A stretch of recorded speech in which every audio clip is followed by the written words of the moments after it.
పితా పుత్ర పవిత్రాత్మ నామమున ఆమెన్. ప్రభునందు మిక్కిలి ప్రియ సహోదరి సహోదరులారా, సామాన్య కాలపు రెండవ ఆదివార వాక్య పరిచర్యకి మిమ్మందరినీ ప్రేమతో ఆహ్వానిస్తూ ఉన్నాను. యోహాను సువార్త 1వ అధ్యాయము 35వ వచనం నుండి 42వ వచనం వరకు. మరునాడు మరలా యోహాను తన శిష్యులలో ఇద్దరితో ఉండగా ఆ సమీపమున పోవుచున్న యేసును చూచి, ఇదిగో దేవుని గొర్రెపిల్ల అనెను. అది విని ఆ ఇద్దరి శిష్యులు యేసును వెంబడించిరి. యేసు వెనకకు తిరిగి వారు తన వెంట వచ్చుటను చూచి, మీకు ఏమి కావలయును అని అడిగాను. బోధకుడా, నీవు ఎక్కడ నివసించుచున్నావు అని వారు అడిగిరి. వచ్చి చూడుడు అని యేసు సమాధానమిచ్చెను. వారు వెళ్ళి ఆయన నివాస స్థలమును చూచి ఆనాడు ఆయనతో గడిపిరి. అది ఇంచుమించు సాయంకాలము 4 గంటల వేళ. యోహాను చెప్పినది విని యేసును వెంబడించిన ఆ ఇద్దరి శిష్యులలో ఒకడు సీమోను పేతురు సోదరుడగు ఆంద్రేయ. అతడు వెంటనే తన సోదరుడగు సీమోనును కలుసుకొని, మేము మెస్సియాను కనుగొంటిమి అని చెప్పాను. అతడు సీమోను యేసు వద్దకు తీసుకొని రాగా యేసు అతనిని చూచి, నీవు యోహాను కుమారుడవగు సీమోనువు, నీవు కేఫా అని పిలువబడుదువు అని పలికెను. క్రీస్తునాథుని యందు మిక్కిలి ప్రియా సహోదరి సహోదరులారా, క్రిస్మస్ కాలం, నూతన సంవత్సర హడావుడి అంతా అయిపోయిన తర్వాత సామాన్య కాలములో మనం ప్రవేశిస్తున్నాం. ప్రియులకు దేవుని బిడ్డలారా, ఈనాడు సామాన్య కాలపు 2వ ఆదివారాన్ని కథోలిక శ్రీసభ కొనియాడుతూ ఉంది. 2వ ఆదివారం ఎందుకని అంటే, ముగ్గురు రాజుల యొక్క పండగ ఆదివారాన్ని కూడా మొదటి ఆదివారంగా పరిగణించటం జరుగుతుంది పిల్లారా. అయితే ఈనాటి అంశంలోనికి వస్తే, ఈ ఆదివారపు వాక్య పరిచర్యలో ఒకే ఒక వాక్యం మీద ధ్యానం చేయాలని నేను అనుకుంటున్నాను. కారణం ఏమిటి అంటే, ఆ వాక్యం చాలా ప్రధానమైనటువంటిది. ఏమిటి అది అంటే, ఆ సమీపమున పోవుచున్న యేసును చూచి బాప్తిస్మ యోహాను, ఇదిగో దేవుని గొర్రెపిల్ల అనెను. అది విని ఆ శిష్యులు యేసును వెంబడించరి. మనందరికి కూడా విచిత్రంగా ఉంటుంది ఇక్కడ ఈ వాక్యాన్ని విన్నప్పుడు. బాప్తిస్మ యోహాను గారు అలా వెళుతున్నప్పుడు యేసు ప్రభువును చూచి, అదిగో దేవుని గొర్రెపిల్ల అని చెప్పాడు. బాప్తిస్మ యోహాను యొక్క శిష్యులలో ఇద్దరు తన వెంట ఉన్నారు. అది విని వెంటనే యోహానును విడిచిపెట్టి యేసు ప్రభువును అనుసరిస్తున్నారు. ఏంటి ఈ వాక్యంలో ఉన్నటువంటి మహత్యం? ఏంటి ఈ వాక్యంలో ఉన్నటువంటి శక్తి? ఏంటి ఈ వాక్యంలో ఉన్న మర్మం ఏంటి? ఇదిగో దేవుని గొర్రెపిల్ల, యేసు ప్రభువును చూపిస్తూ పలికిన మాట. క్రీస్తునాథుని యందు మిక్కిలి ప్రియ సహోదరి సహోదరులారా, నేను ఇప్పుడు మీతో చెప్పబోయేటువంటిది ఒక చరిత్రలో జరిగినట్టు సంఘటన. అదేమిటి అంటే, జర్మనీ దేశంలో వెరడన్ అనేటువంటి గ్రామములో ఒక సుందరమైన దేవాలయం ఉంది. అక్కడికి మనం వెళితే ఆ దేవాలయం పై భాగములో ఒక పెద్ద గొర్రెపిల్ల బొమ్మ రాతితో చెక్కబడింది ఆ దేవాలయ ముఖభాగంలో పైన ఉంచబడుతుంది. అందరికీ ఆశ్చర్యం వేస్తుంది, ఏంటి అక్కడ ఉంచారు అంత ఎత్తులో అనుకుంటాం. దానికి ఒక జరిగినటువంటి సంఘటన ప్రధానమైనటువంటి కారణం ప్రియులారా. ఈ వెరడన్ అనేటువంటి గ్రామంలో, చిన్న పట్టణంలో కొన్ని వందల సంవత్సరాల క్రితం ఒక దేవాలయాన్ని నిర్మిస్తుండగా, ఆ చర్చిను నిర్మిస్తూ ఉండగా దేవాలయం అంతా పూర్తయిపోయింది.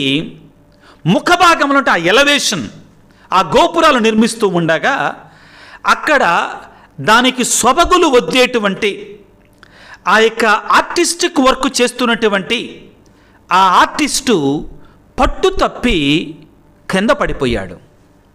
తనతో పాటు పనిచేస్తున్నటువంటి ఆ పనివారంతా కూడా, ఇంకేముంది, ఈయన చచ్చిపోయి ఉంటాడు, ఇంత ఎత్తు నుండి పడ్డాడు కదా, ఖచ్చితంగా చచ్చిపోయి ఉంటాడని చనిపోయినటువంటి వాడిని చూడటానికి వచ్చారు. కానీ అద్భుత రీతిగా, ఆశ్చర్యకరంగా ఆ వ్యక్తి చనిపోలా. కొంచెం దెబ్బలు తగిలి కొన్ని దెబ్బలతోటి ప్రాణాపాయాన్ని, పెద్ద దెబ్బలని కూడా తప్పించుకున్నాడు. ఏం జరిగింది అసలు అంటే, ఆ విధంగా ఆ పై భాగంలో పనిచేస్తూ ఉండగా అదే సమయంలో పాత రోజులు కాబట్టి ఒక గొర్రెల మంద ఆ దేవాలయం ఎదురుగా నూతనంగా నిర్మించబడుతున్నటువంటి ఆ దేవాలయం ముఖభాగం ఎదురుగుండగా ఆ గొర్రెల మంద వెళుతూ ఉంది. ఈ ఆర్టిస్టు, ఈ నైపుణ్యం కలిగిన పనివాడు ఆ దేవాలయ ముఖ భాగంలో, ఆ ఎలవేషన్ భాగంలో పనిచేస్తూ క్రింద పడ్డప్పుడు ఆయన పడుతూ ఒక గొర్రె పిల్ల మీద పడిపోయాడు. ఆ గొర్రెల మందలో ఉన్నటువంటి ఆ గొర్రెలన్నీ అలా వెళుతున్నాయి. ఆయన పడతా ఒక గొర్రె పిల్ల మీద పడ్డాడు. అదృష్టం ఏంటంటే అది పిల్ల కాబట్టి గొర్రె పిల్ల కాబట్టి తన శరీరం అంతా కూడా మెత్తగా ఉంది, దూదిలాగా. మనందరూ తెలుసు, గొర్రెలకు ఇంకా ఈ చలి దేశాలలో పెరిగేటువంటి గొర్రెలకు ఎక్కువగా దూది ఉంటుంది, ఆ జుట్టు ఉంటుందండి. దాని కారణంగా ఈ పడిపోయినప్పుడు ఆ మెత్తగా ఉన్నట్టు ఆ గొర్రె మీద పడ్డాడు, గొర్రె పిల్ల మీద పడ్డాడు. ఆ గొర్రె పిల్ల చచ్చిపోయింది, ఇతను మాత్రం బ్రతికి బట్టగట్టాడు. దానికి కృతజ్ఞతగా ఆ గొర్రె పిల్ల యొక్క నిలువెత్తు రాతి స్వరూపాన్ని తయారు చేయించి ఆ దేవాలయం పై భాగంలో నిర్మించాడు. ఏంటి దీని పరమార్థం అంటే అప్పుడు అతను చెప్పుకొచ్చాడు. ఏమిటి అంటే, నా ప్రభువు అయిన క్రీస్తు, నా యేసయ్య నేను మరణించకుండా ఉండాలని నా స్థానములో ఆయన సిలువలో మరణించాడు. ఏ విధముగానైతే ఈ గొర్రె పిల్ల నన్ను శారీరకమైనటువంటి ప్రాణాపాయము నుండి కాపాడిందో, నా ఆత్మీయ మరణము నుండి నన్ను కాపాడినటువంటి వాడు నా యేసయ్య. ఆయనకు గురుతుగా ఆ గొర్రెపిల్లని, సర్వేశ్వరుని గొర్రెపిల్లని అక్కడ ఉంచాను అని చెప్పటం జరిగింది. నిజమే ప్రియులకు దేవుని బిడ్డలారా, సర్వేశ్వరుని గొర్రెపిల్లనటి యేసు భగవానుడు మన కొరకై ఈ లోకానికి వచ్చి మన స్థానములో, మనకు బదులుగా, మనకు మారుగా ఆయన సిలువ అనేటువంటి ఆ యొక్క బలిపీఠం మీద మన కొరకై మరణించాడు. ఈనాడు యేసు ప్రభువు తనతో ఉన్న ఇద్దరు శిష్యులతో ప్రభువు వంక చూపిస్తూ ఏమంటున్నాడు? ఇదిగో దేవుని గొర్రెపిల్ల, ఇదిగో సర్వేశ్వరుని గొర్రెపిల్ల అని పలకగానే ఆ ఇద్దరు శిష్యులు కూడా బాప్తిస్మ యోహానుని విడిచిపెట్టి యేసు ప్రభువుని అనుసరించారు. కారణం ఏమిటి అంటే ప్రియులారా, వాళ్ళకి తెలుసు ఆ మాటలో ఉన్న పరమార్థం ఏమిటి. ఇదిగో సర్వేశ్వరుని గొర్రెపిల్ల, ఇదిగో దేవుని గొర్రెపిల్ల అనేటువంటి ఆ మాట మామూలు మాట కాదు, సామాన్యమైన మాట కాదు. ఆ మాటని, ఆ బిరుదుని ఏ వ్యక్తికైతే ఇస్తాడో బాప్తిస్మ యోహాను గారు, ఆ వ్యక్తే రానున్నట్లు మెస్సయ్యా, లోక పాపలను పరిహరించటానికి వచ్చిన మెస్సయ్య ఆ వ్యక్తియే అని బాప్తిస్మ యోహాను శిష్యులకి బాగా తెలుసు. ఇది మనం గ్రహించాలి ప్రియులారా, ఇది మనందరం గుర్తుపెట్టుకోవాలి. కాబట్టే ఎప్పుడైతే ఇదిగో సర్వేశ్వరుని గొర్రెపిల్ల, ఇదిగో దేవుని గొర్రెపిల్ల అని పలికాడో వెంటనే శిష్యులు బాప్తిస్మ యోహాను గారిని విడిచిపెట్టి యేసు ప్రభువుని అనుసరిస్తున్నారు. ఈనాడు ప్రియులారా, ఒకే ఒక వాక్యాన్ని మనం ధ్యానించుకుందామని మేము ఆహ్వానించాను. ఏమిటి? ఇదిగో సర్వేశ్వరుని గొర్రెపిల్ల, ఇదిగో దేవుని గొర్రెపిల్ల. ఏంటి ఈ వాక్యములో ఉన్న పరమార్థం ఏమిటి అంటే, పాత నిబంధన గ్రంథములో ప్రియులారా పాప పరిహారార్థమై ప్రతిరోజు కూడా 2 గొర్రె పిల్లలను చంపేవారు. 2 గొర్రె, ఉదయం 1, సాయంత్రం 1. దేనికోసం? ఇశ్రాయేలు ప్రజలు చేసిన పాపాలన్నిటినీ కూడా ఉదయము సాయంత్రము కూడా ఆ గొర్రె పిల్లల మీద ఉంచి ప్రార్థన చేసి, మానవుడు చేసిన పాపానికి మానవుడు మరణించాలి, దానికి మారుగా గొర్రెపిల్లని వధించేవారు. అంటే ఆ గొర్రెపిల్లలు ఇశ్రాయేలు ప్రజల యొక్క పాపాలని మోసుకొని వెళ్ళి మరణిస్తూ ఉన్నాయి. దీనిని గురించి మనం నిర్గమకాండము 29వ అధ్యాయములో ప్రియులారా ముఖ్యంగా 38, 39 వచనాలలో మనం చదువుకుంటాం. జాగ్రత్తగా ఆలకించండి. నీవు పీఠం మీద సమర్పించవలసినటువంటి బలి ఇవి. కలకాలము ఎల్లప్పుడూ కూడా ప్రతిదినము ఏడాది గొర్రె పిల్లలను 2 బలిగా అర్పించవలను. ఎన్నండి? 2. జాగ్రత్తగా వినండి పిల్లారా. వానిలో ఒకదానిని ఉదయము మరి ఒక దానిని సాయంకాలము సమర్పించవలను. ఏమిటి అది బలి? పాప పరిహార బలి. ఎవరి కొరకై, దేని కొరకై అంటే ఇశ్రాయేలు ప్రజల యొక్క పాపముల కొరకై. ఉదయం ఒక గొర్రెపిల్ల, సాయంత్రం ఒక గొర్రెపిల్ల సమర్పించబడాలి. ఇది దేవుని యొక్క కట్టుబాటు ప్రియులారా. రెండవది ఏమిటి అంటే నిర్గమకాండం 12వ అధ్యాయం 3వ వచనం నుంచి మనం చదువుకుంటే అక్కడ మనం పాస్కా గొర్రెపిల్ల గురించి ఆలకిస్తాం. పాస్కా గొర్రెపిల్ల. ఇశ్రాయేలు ప్రజలు ఇంకా ఐగుప్తు బానిసత్వంలోనే ఉన్నారు. ఆ సమయంలో దేవుడు మోషేని అక్కడికి పంపించి 10 అరిష్టాలను పంపించి చివరికి వారికి విమోచన ప్రసాదించడానికి సిద్ధమయ్యారు. ఆ సమయంలో దేవుడు ఏమన్నాడంటే ఇశ్రాయేలు ప్రజలతోటి, ఈ కార్యము నేను మిమ్ము విమోచించుచున్నట్టు ఈ కార్యము మీకు చిరస్మరణీయముగా నిలిచిపోవాలి. అదేవిధంగా నా మరణదూత ఐగుప్తీయులకు తొలుచూలు పిల్లలను చంపటానికి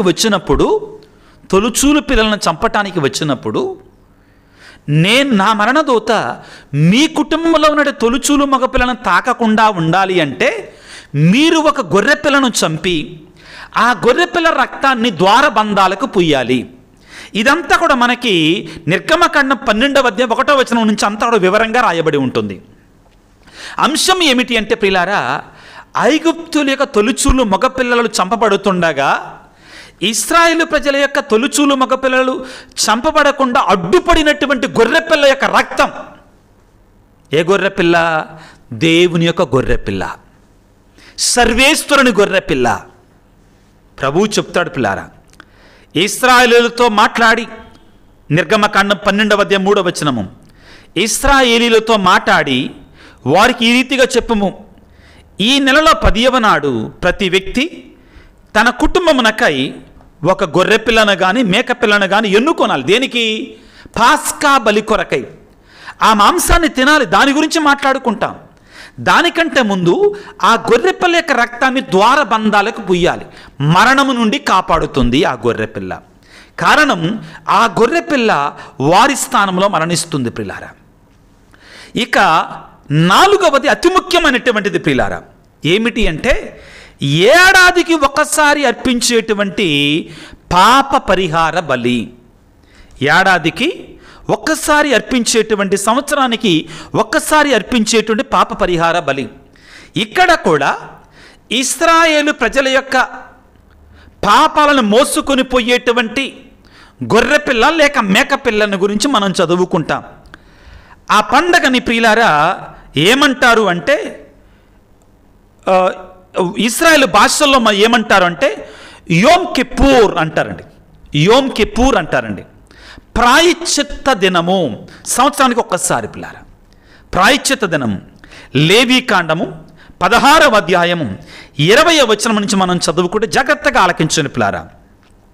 ఎందుకని జాగ్రత్తగా అంటానంటే నేను ముఖ్యమైనటువంటిది కొంచెం క్లిష్టంగా కూడా ఉంటుంది అర్థం చేసుకోవటానికి. పాపములు మోసుకొని పోవు దేవుని గొర్రెపిల్ల లేకపోతే మేకపిల్ల గర్భాగారమునకు సమాగమపు గుడారమునకు పీఠమునకు ప్రాయశ్చిత్తము చేసిన పిదప అహరోను అసాసేలు కొరకు ఉద్దేశించబడిన 2వ మేకను కొని రావలను. అతడు ఆ మేక మీద చేతులు ఉంచి ఇశ్రాయేలు ప్రజల యొక్క పాపములను, నేరములను, అక్రమములను దాని మీదకి వచ్చులాగున వాని నెల్ల తన తల మీద మోపవలను. ఇశ్రాయేలు ప్రజల యొక్క పాపాలు ఆ గొర్రెపిల్ల, ఆ మేకపిల్ల మీద మోపాలి. ఆ పిమ్మట ముందుగా నియమించబడినట్టు ఒక మనుజునిచే దానిని ఎడారిలోకి, అడవులలోనికి తోలుకొని పోవలను.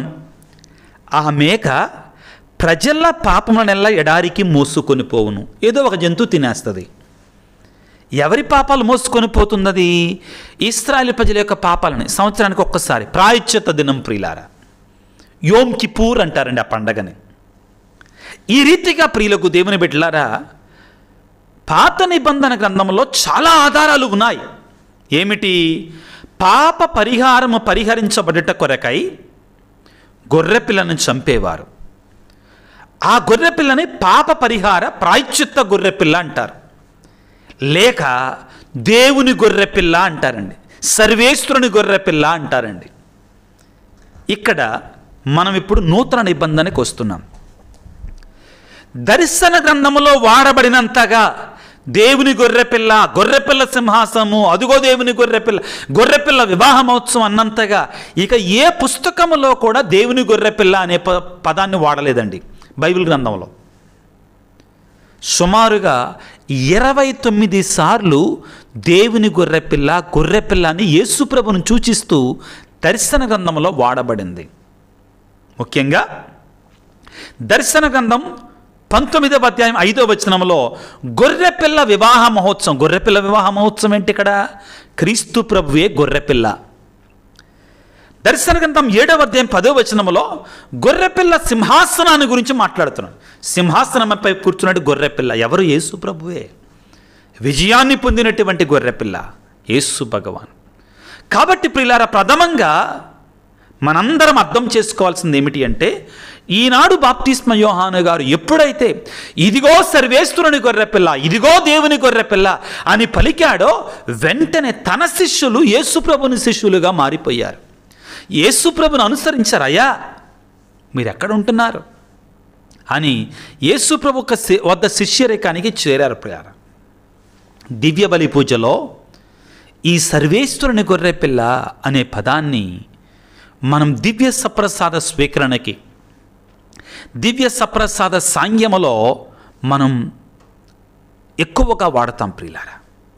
ముఖ్యంగా పరలోక ప్రార్థన అయిన తర్వాత గురువు సమాధానం మీకు ఇచ్చుచున్నాను, నా సమాధానం మీకు ఇచ్చుచున్నాను అనే ప్రార్థన చేసిన తర్వాత ప్రభువు మీతో ఉండురుగాక, మీ ఆత్మతో ఉండురుగాక, ఒకరితో ఒకరం సమాధానం తెలుపుకుందామని సమాధానం చెప్పిన తర్వాత విశ్వాసులందరూ కూడా ఏకకంఠముతో, దేవాలయంలో ఉన్నట్టు విశ్వాసులందరూ కూడా ఏకకంఠం, ముక్త కంఠముతో సర్వేశ్వరుని గొర్రెపిల్ల, లోక పాపములను పరిహరించండి క్రీస్తు ప్రభువా, మా పాపములను మన్నించండి. సర్వేశ్వరుని గొర్రెపిల్ల, లోక పాపములను పరిహరించండి క్రీస్తు ప్రభువా, మా పాపములను మన్నించండి.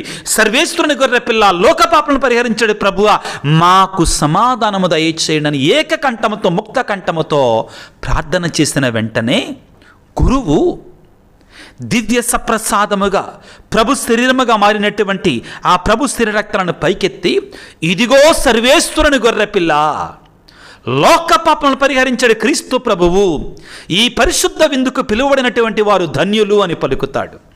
అతి పరిశుద్ధమైన పవిత్రమైన సమయం ప్రియులారా. ఇక్కడ మనందరం గుర్తుంచుకోవాల్సింది సర్వేశ్వరుని గొర్రెపిల్ల క్రీస్తు ప్రభువే.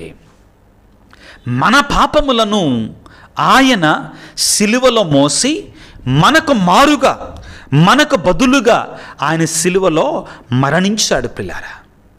కొరింథీయులకు రాసిన 2వ లేఖలో 5వ అధ్యాయంలో 21వ వచనంలో ప్రియులారా, పౌలు గారు చాలా స్పష్టముగా మన కొరకై, ఆయన ధనవంతుడై ఉండి కూడా మన కొరకై తనను తాను తగ్గించుకున్నాడని పలుకుతాడు. క్రీస్తు పాపరహితుడై పరిశుద్ధుడు, క్రీస్తు పాపరహితుడు, కానీ దేవుడు మన నిమిత్తమై ఆయనను పాపముగా చేశాను. ఎలయన ఆయనతో ఏకమగుట వలన మనము దేవుని నీతిని పొందగలుగునట్లు ఆయన చేశాను. ఆయనలో పాపం లేదండి. హెబ్రీ పత్రికలో కూడా ఇదే చదువుకుంటాం. ఏమని? ఆయన అన్ని విధాలుగా మానవ మాత్రుడై ఉన్నా కానీ పాపాన్ని మాత్రం చేయలే. ఆయన పాపం ఒక్క విషయంలో మాత్రం ఆయన మానవ మాత్రుల వలె లేడు. ఆయన ఎందుకని? పాపాన్ని చేయలేదు ప్రియులకు దేవుని బిడ్డలారా ఆయన. కాబట్టి వాక్యం ఏమని చెప్తుందంటే హెబ్రీ పత్రిక 4వ అధ్యాయం 15వ వచనంలో మన బలహీనతలను గురించి సానుభూతి చూపలేని వ్యక్తి కాదు మన ప్రధాన యాజకుడు. అంతేకాక మన వలె అన్ని విధములుగా శోధించబడి పాపము చెయ్యని వ్యక్తి మన ప్రధాన యాజకుడు. పాపం లేదు ఆయనలో, అయినా కానీ మన కొరకై ఆయన బలిగా సమర్పించబడ్డాడు. పేతురు గారు రాస్తున్నటువంటి మొదటి లేఖలో 2వ అధ్యాయము 24వ వచనంలో ప్రియులారా ఇదే అంశాన్ని మనం చదువుకుంటాం. మనము పాపమునకు మరణించి నీతికి జీవించినట్లుగా ఆయన మన పాపమును తనపై ఉంచుకొని సిలువకు చేర్చెను. మన పాపాలను తనపై ఉంచుకొని ఆయన బలి అయ్యాడు ప్రియులకు దేవుని బిడ్డలారా. ఆయన పొందిన గాయముల చేత మనకు స్వస్థత లభించను. ఈ వాక్యాన్ని విన్నప్పుడు యెషయా గ్రంథంలో 53వ అధ్యాయంలో ప్రవక్త లేక ప్రవచనాలు మనకు జ్ఞాపకం వస్తాయండి. ఏమని ఉంటుందండి? వదకు తేబడిన గొర్రె పిల్ల వలె ఆయన ఉండెను. ఎవరు? రానున్న మెస్సయ్య గురించి ప్రవచనం ప్రియుల. ఎవరండి? వదకు తేబడిన గొర్రె పిల్ల వలె ఆయన ఉండెను. క్రీస్తునాథుని యందు మిక్కిలి ప్రియులకు సహోదరి సహోదరులారా, ఈ మాటలు మామూలు మాటలు కాదు. సర్వేశ్వరుని గొర్రెపిల్ల, లోక పాపములను పరిహరించే క్రీస్తు ప్రభు. బాప్తిస్మ యోహాను గారు ఈనాడు మనందరికీ కూడా ఆ సర్వేశ్వరుని గొర్రెపిల్లను మనకు చూపిస్తున్నాడు. ఆ క్రీస్తు ప్రభుని మన పాపముల కొరకై సిలువలో బలి అయినటువంటి ఆ గొర్రెపిల్లని మనకు చూపిస్తూ ఉన్నాడు. మనందరం కూడా నిరంతరం ఈ ప్రార్థన చేయాలి, భక్తితో ఈ ప్రార్థన చేసుకోవాలి. సర్వేశ్వరుని గొర్రెపిల్ల అనగానే వెంటనే మనకి క్రీస్తు భగవానుడు మన కళ్ళ ముందు మెదలాలి. ఆయనను మనం దివ్య దృష్టితో చూడగలగాలి. అందరు కూడా ఒక్కసారి భక్తితో నాతో పాటు ఈ ప్రార్థనలో ఏకీభవించండి ప్రియులకు దేవుని బిడ్డలారా. సర్వేశ్వరుని గొర్రెపిల్ల, లోక పాపను పరిహరించడు వారా, మాకు దయ చూపండి. సర్వేశ్వరుని గొర్రెపిల్ల, లోక పాపను పరిహరించడు ప్రభువా, మాకు దయ చూపండి. సర్వేశ్వరుని గొర్రెపిల్ల, లోక పాపను పరిహరించడు క్రీస్తు ప్రభువా, మాకు సమాధానము దయచేయండి. సర్వశక్తి గల సర్వేశ్వర, సర్వోన్నతుడా, ఓ పరలోక తండ్రి, మా పాప పరిహారము కొరకై నీ ప్రియమైన కుమారుని ఈ లోకానికి పంపించి ఉన్నారు. ఆయన దేవుని గొర్రెపిల్లగా మారి మా అందరి పాపాలు తన మీద వేసుకొని తన రక్తాన్ని చిందించి మాకు ప్రాణ భిక్షను పెట్టాడు. మీకు స్తోత్రాలు, మీకు వందనాలు తండ్రి. ఈనాడు ఈ వాక్య పరిచర్యలో పాల్గొంటున్న ప్రతి బిడ్డను మీరు దీవించండి, ఆశీర్వదించండి. అనారోగ్యంతో బాధపడుతున్న ప్రతి బిడ్డను గొర్రెపిల్ల రక్తముతో కడిగి శుద్ధి చేయండి, స్వస్థపరచండి. పాపమనే బురదలో, పాపమనే చీకటిలో ఉన్న మా హృదయాలని నీ గొర్రెపిల్ల రక్తముతో మమ్మల్ని శుద్ధి చేయండి ప్రభుగా. కుటుంబాల్లో ప్రభువా నీ గొర్రెపిల్ల రక్తాన్ని చిలకరించండి, శాంతిని, సమాధానం దయచేయండి. ముఖ్యంగా ప్రభు ఎంతోమంది బిడ్డలు గర్భఫలము కొరకే ప్రార్థిస్తూ ఉండగా దేవా నీ బిడ్డలకు గర్భఫలాలను ప్రసాదించండి నా తండ్రి. అదేవిధంగా మా కొరకు ప్రార్థించండి స్వామి అని ఎవరైతే ఇదిగో ఈ యూట్యూబ్లో ఈ వీడియో క్రింద మెసేజ్లు ఉంచుతున్నారు వారందరి కొరకే ప్రార్థిస్తున్నాను తండ్రి. దయతో వారిని దీవించండి తండ్రి, ఆశీర్వదించండి నాయన. వారి కోరికలను ప్రభువా, వారి మనలను ఆలకించండి నాయన. మమ్మందరిని దీవించమని ప్రభువా, ఈ రోజులలో బ్రదర్ జోసఫ్ తంబి గారి యొక్క మహోత్సవాలకి సిద్ధపడుతుండగా మమ్మందరిని దీవించమని, అక్కడికి వచ్చే భక్తులను దీవించమని మా ప్రభు అయిన క్రీస్తు ద్వారా వేడుకొనుచున్నాము తండ్రి, ఆమెన్. ప్రభువు మీతో ఉందురుగాక, మీ ఆత్మతో ఉందురుగాక. సర్వశక్తి గల సర్వేశ్వరుడు పిత, పుత్ర, పవిత్రాత్మ మిమ్మందరిని చల్లగా దీవించి ఆశీర్వదించి కాపాడుదురుగాక. God bless you. దేవుడు మిమ్ము దీవించుగాక. ఆమెన్.